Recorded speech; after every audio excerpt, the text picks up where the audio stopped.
Welcome to another edition of the Storm Report. I am Matt Shellenberger, joined by women's head basketball coach Dorris. Coach, we'll talk a little bit about last week to start off. You lost to Midwestern State, but you almost came back in that game. It was a good game. You lost 89-80, but then a thriller. Texas Permian Basin, you beat them 68-66. Amanada Fall hit a game-winning shot.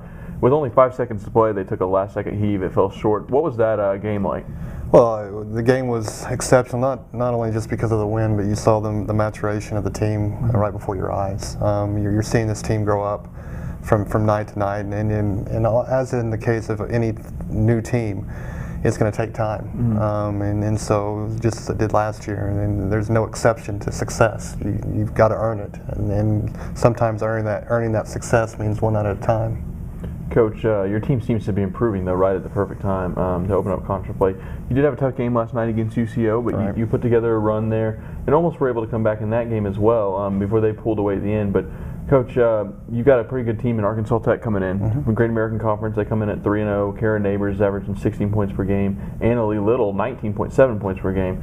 And they have 8 players that are averaging double figures. They come in, and then Harding comes in. Right. What are some of the challenges that both of those teams are going to present? Well, obviously, with Arkansas Tech, the diversity of their defenses, whether they're going to play a 2-3 a man or even a twilight, which is what we do. You know, having one day to prepare for them as well, and then coming back and playing Harding with their size. I mean, they've got a 6'6" kid on their roster, so they're going to present different challenges in different ways. Matt, we've just got to be patient with the basketball. Continue to share the basketball and take care of it a little bit better than what we have been doing. Coach, on Arkansas Tech side, they're shooting 53% for the field. They obviously seem like when they get opportunities, they're connecting on them. They are, and you know, Dave does a great job with them, and that's a tradition-rich program just like ours, and so you've got to be ready to play them. Coach, you talked about Harding and their size just a little bit. How do you kind of combat that when you're going to the hole? Obviously, when they have all that size, they can alter a lot of shots, like what we see with Amanada Fall. You just have to be smart. If you got the angle, or if you got the rim to kind of help use the rim, kind of fend off the defenders, or if you don't really have the angle, you kick it outside for the open three. At the same time, you know, like I said, we're just going to have to be wise in our shot selection, as I think all good teams are. Coach, as you head into conference play, what's one thing that you want to see your team continue to improve on and that you feel like you could do better? Just execution-wise. I mean, we've got to get better in executing our offense, and defensively, we got to shore some stuff up as far as communicating. We got to communicate a little bit better, start verbalizing a lot more, and just being more active with our hands. I want to talk about Callie Cox just a little bit. You mentioned at the beginning of the year about a third scorer. She's been filling that role pretty well so far this season. 17 points last night against UCO. She set a career high 25 points in the game earlier this season. She's playing phenomenal. She is. Offensively, there was without a doubt. She's probably our most consistent offensive player at this time. So and that's good for us. But we're gonna, we just need to find more ways and be more, find more ways of getting her the basketball where she wants it in her sweet spot, and also at the same time having others step up as well. Coach, it's got to be nice to have the versatility of Callie Cox and Kristen Milster, who's one of the better rebounders in the GAC as well. Obviously, Amanada Fall leads the GAC in rebounding, but Kristen Milster is also averaging right around 6 rebounds per game. Right, and it's, that's got to be our forte, because those players are pretty good at rebounding and stuff like that, and so they've got to take advantage of their skill set. Coach, as you head into Thursday and Saturday, I'll leave you with this. What are the keys to getting 2 victories this week? I think the key is being prepared and playing, a full 40 minutes. I mean, that's what we're looking for and striving for. We need to be able to play a full 40 minutes both Thursday and Saturday, and can't have these little lulls offensively that we've been having. Against a great team, you just can't do that. All right, Coach, thank you very much for joining us on the Storm Report. We'll be right back with men's basketball player C.J. Smith.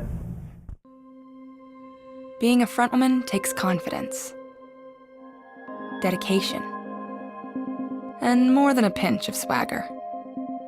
Lucky for Kim, she has Tinker Federal Credit Union on rhythm guitar. And with our mobile app helping keep her checking account in tune, she can focus on what's important. Nailing that next solo. TFCU. We get it. Welcome back to the Storm Report. I am Matt Shellenberger, joined by SNU men's basketball guard C.J. Smith. C.J., So far this season, you've played extremely well. You're averaging 26 points, 6 rebounds, but you're shooting 45% from the field. So far this season, individually and as a team, how pleased are you with your performance so far? Well, even though it was an early start, I'm real pleased, but I'm pretty sure there's still room for improvement. There's still a lot of room for improvement, actually. We still got a low ways to go to reach our full potential and to get better as a unit. CJ, you came in from a junior college, obviously, and you just came in and you got comfortable. How was the transition so easy for you to just come in and start right away and play so well? I think it was because at the junior college, it was just basically the same thing, just giving 100% effort and just playing hard and then trusting the coach and the system.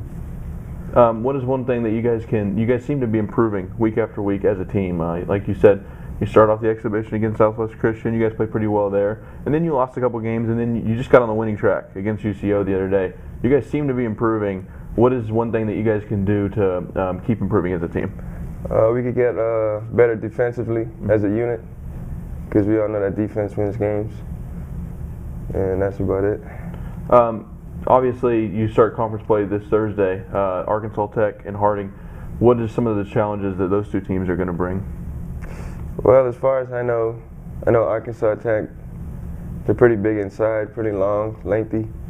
And as far as Harding go, they're supposed to be a good team. They're supposed to be ranked in the nation, I suppose. Mm-hmm. So I guess it'll be a good challenge. It'll really tell us where we're at. One of the players that you seem to really play well off with is Quan Connor. You guys both scored 29 points the other day. You both shot the ball extremely well. Does his game complement your game pretty well? Yeah, I would say we both of our games complement each other's games. We basically know the game, be in the right spots. We basically look for each other too. Like if one person is getting hot, if he hit a couple shots, I'll tend to look for him more, and the same thing with me. If I hit a couple shots, then he'll look for me more. As a point guard, you're kind of a combo guard. You can play point guard, you can play shooting guard. Is it important for you to get the team going, obviously, by getting other people involved as well? Yes, it's very important, because I know at any point in time I could get a shot anytime I want to, but as far as getting the team going, I try to get guys open shots, get them to feel comfortable, get them in the rhythm, and get them involved in the game. CJ, you guys' three-point shooting the other day, 14 to 28. Is that one of the things that's going to be a strong suit of this team, is being able to shoot the three ball? Because you got a lot of guys out there that can shoot the basketball. Yeah, that's going to be one of our key elements that's going to help us out in the long run. We got a lot of pretty good shooters. A lot of guys putting in extra work in the gym, getting up extra shots. Should benefit us in the long run. All right, thank you very much, CJ, for joining us on the Storm Report. We'll be right back with head men's basketball coach Adam Bohac. Martial arts instruction is more than self-defense. It's self-reliance. But even a sensei needs support. Tinker Federal Credit Union has had Elijah's back every kick, punch, and step of the way. And the strength of Oklahoma's largest credit union lets him focus on his passion: chopping wood. TFCU. We get it. Welcome back to the Storm Report. I am Matt Shellenberger, joined by head basketball coach Adam Bohac. Coach, first off, let's recap the week just a little bit. So far, you played a home game against Central Oklahoma, a game in which you got your first win of the season, 100-89. Coach, you got to be feeling pretty good after getting that first win under your belt. Yeah, I thought we showed improvements in some different areas, Matt, and that's kind of the aim and the focus. And a lot has happened in 13 days from our first game to our third game. A lot of experiences in there, but it's only been 13 days, so that's not a bunch of time. But I do think we're improving, and it was good for our guys to come out on the positive side Tuesday night. Coach, you shot 28 threes in that game, but you hit 14 of them. That's a 50% mark. You got to be pretty excited about how you shot the ball the other day, especially with all those guards hitting all those threes. Yeah, I think that can be a strength of ours, Matt, is shooting it in. Since I've been here, I think collectively this is our best shooting team. I don't know if that'll always result in 14 made threes each night. A lot of that had to do with UCO played 40 minutes of zone defense, and that was kind of the shots that they dictated we take, and we jumped up and made some. Let's talk a little bit about C.J. Smith and Quan Connor. They probably played their best game of the season the other day as a duo. they can score the ball offensively, especially 29 points from each of them. They shot the ball well, though. Quan 6 of 11 from the field, CJ 6 of 9 from the field, and he also gets the free throw line a lot, and so does Quan. But they can be one of the better duos in the conference, especially on the offensive side of the ball. Yeah, I think they played really well together on Tuesday, Matt. You saw CJ driving the ball and kind of collapsing the defense and finding Quan. He set Quan up for several of those threes. I think Quan had 6 threes maybe, or 5 threes, and 3 or 4 of them where CJ drove it and put it right on a platter for him, where they were really easy shots, pretty straightforward shots for Quan. And then on the flip side, I thought CJ did a nice job of having balance. He made 3 threes, I think he made 3 twos, and then he got to the free throw line 17 times. And he's an outstanding free throw shooter, so we feel really good about how those two played offensively. And then you flip it over, and Quan had 7 defensive rebounds, so that's really good. And neither of those guys turned the ball over, so they both played really well on Tuesday. Coach, you about to start a conference play this Thursday against Arkansas Tech. Then you have Harding at home on Saturday. That's got to be pretty exciting, obviously, to open up Great American Conference play. Yeah, we're excited to be at home. It feels awful early to be playing conference games here before Thanksgiving, but everybody in the league's doing it. It's kind of how the schedule fell this year, and so we have 2 really, really good opponents this week. I mean, Arkansas Tech is very well coached, and they're huge and athletic, and then Harding, I think they're preseason 24th or 25th in the country. Both those teams were in the NCAA tournament last year, so we'll have our hands full this week. Coach, Arkansas Tech, what are they going to bring to the table? They got 4 guys averaging double figures. Their leading scorer is Derek Little. He's averaging 13 points a game, but I mean, obviously when you have 4 guys that are scoring double figures, pretty much everybody on the floor at one time can score the basketball. Yeah, they have great depth, Matt, and I think that stat you shared speaks to that. Several guys who can do it in a lot of different ways.